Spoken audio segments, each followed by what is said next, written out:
Hey, what's going on, everyone? Sly here with D and Flo, and oh man, we got a good episode today, man. And we're gonna talk about later what happened with Ricky Purcell's girlfriend and this dude. Gonna get juicy, man. Gonna get juicy, but we gotta talk about other cheesemans going on. And 49ers season is right around the corner when Grant Cohn and David Lombardi are going at it. I don't know if you guys saw the video where Grant Cohn pretty much said CMC, he's done, he's washed. David Lombardi, man, he freaking went after him after that. You see, look at the tweet that he said. He said, CMC looks slow is the new Trey Lance looks great at 49ers practice. So he's taking a shot about Grant in love with Trey Lance. And then your boy, Grant, had to respond about that. Oh, snap! Saying CMC never topped 17.4 miles per hour last season. And yet, this guy thought he was perfectly fine. Not over yet, man. David Lombardi responds, hell no, to the no, no, no, yeah, to the no.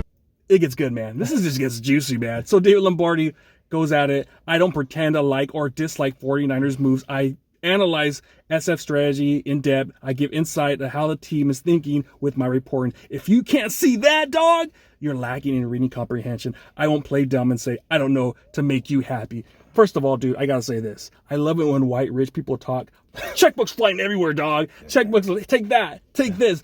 But whose side are you on? Do you guys think CMC is washed, or do you think, man, he still got it? He was just injured last year. Whose side are you on, guys? Man, it's hard, man, because it's it is it's one of those injuries where it's you don't know like how you're gonna recover, because not everyone's freaking Adrian Peterson, where they get hurt and then come back and still like be a top like elite player.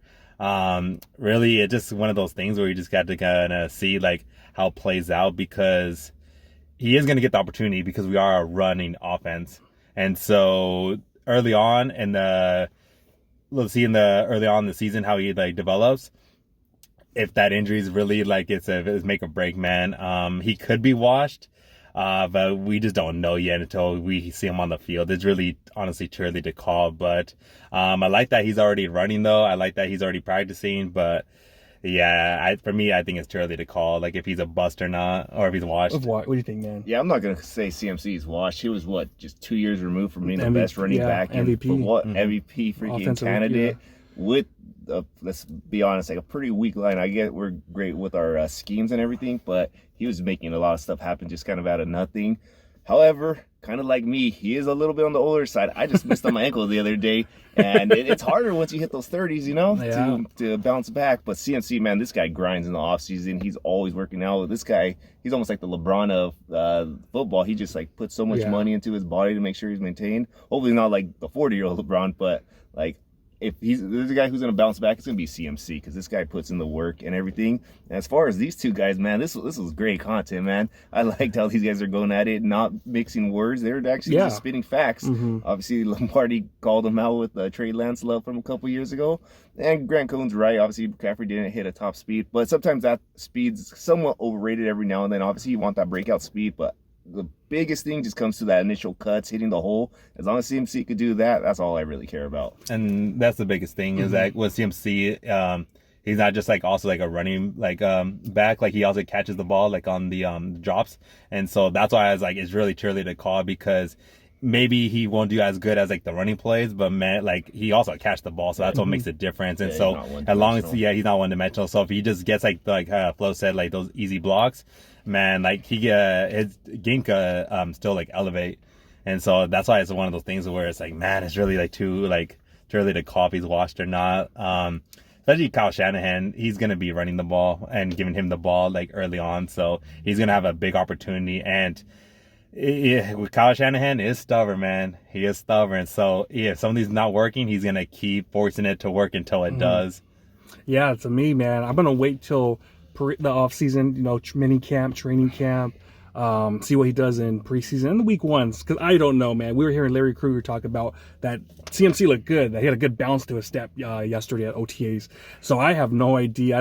It's hard, dude, because you just don't know how he's gonna come back from the injury. So I don't know. Usually I'm on someone's side when it comes to these two guys because these guys are opposite about everything, man. And by the way, dude, these guys got to have a pay-per-view fight, man. Like they got to go on YouTube. They have got to go on YouTube. I swear, I think it'll do like 50K buys, don't you think? If Jake Paul does 2 million, this Niner fans are passionate. We have the best fan base, and these two guys going at it.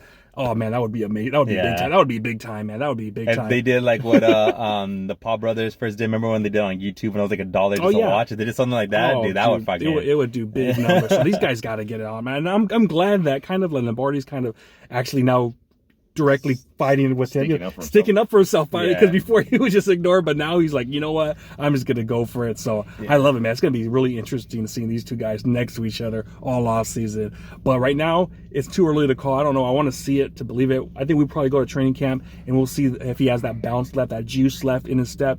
So I mean, don't count him out though, because this guy he's one of the greatest Niner running backs of all time. So we have to wait and see about that. So I love this, though. I love, it's the off season. We got to talk about something, and this is kind of juicy right there. These two guys going at it. But let's talk about something else, man. All right, dude. So this dude, Flo, you just tell the story at the club. What happened a few weeks ago with your boy, man? Well, first off, when you guys got the news, I felt like Mike Singletary. I was like, we got a rat in the locker room. How'd you guys get this information? But yeah, a couple weeks ago, this was actually the weekend before George Kittle signed his contract. So these guys are out partying, Los Gatos. Yep. We're over here in Watsonville, California, so we're not too far. So we heard it's a new club. We went out there, and we're like, oh, shoot, look, it's Kittle. And we're out there. You sent me the pictures too that night. Yeah. And then I'm on like the bar stool, and some girl grabs my arm. She's like, hey, let's go dance. I'm like, sure, whatever. I'm just having a good time. Dancing with her. A few songs go by, and then I'm like, hey, I got to go back with my group. 20 minutes later, Ricky Blicky Purcell, guy comeback player of the year, just from what he had to go through, walks up to this girl. It's this girl. I'm like, wow, man, this is a crazy world we live in.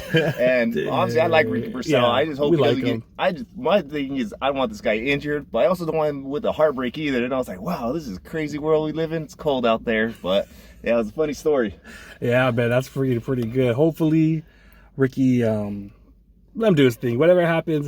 But man, that's crazy. Los Gatos, what club was that at? What the hell is it called? You think about it while I just chime in, man. Yeah.